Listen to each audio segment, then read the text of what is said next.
মুরব্বী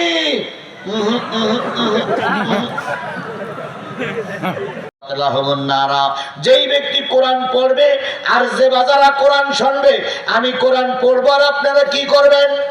শুনবেন। আমি কোরআন মঞ্চে উঠেই পড়েছি না পড়িনি?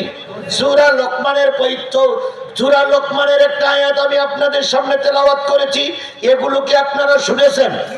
শুনেছেন? তাহলে আল্লাহ রাসূল বলতেন যে কোরআন পড়বে আর যারা কোরআন শুনবে, এই কোরআন থেকে ভালো জিনিসগুলো গ্রহণ করবে, খারাপ জিনিসগুলো পরিত্যাগ করবে, মৃত্যুর সাথে সাথে ওই লোকগুলো, ওই পড়নেওয়ালা শুননেওয়ালা লোকগুলো আল্লাহর জান্নাতে চলে যাবে। তাহলে কোরআন শুনলে জান্নাতে যাওয়া যাবে, নবী বলেছেন। আপনাদের কি জান্নাতের দরকার আছে? জোরে বলেন, দরকার আছে?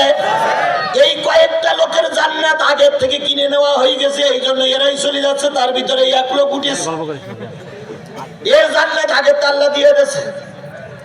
এই জন্য কোরআন শোনার ওনাদের দরকার নাই।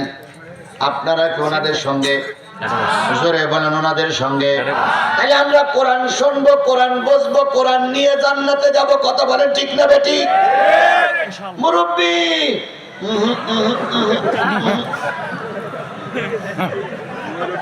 পছন্দ হচ্ছে না, খালি রাজনীতি করে,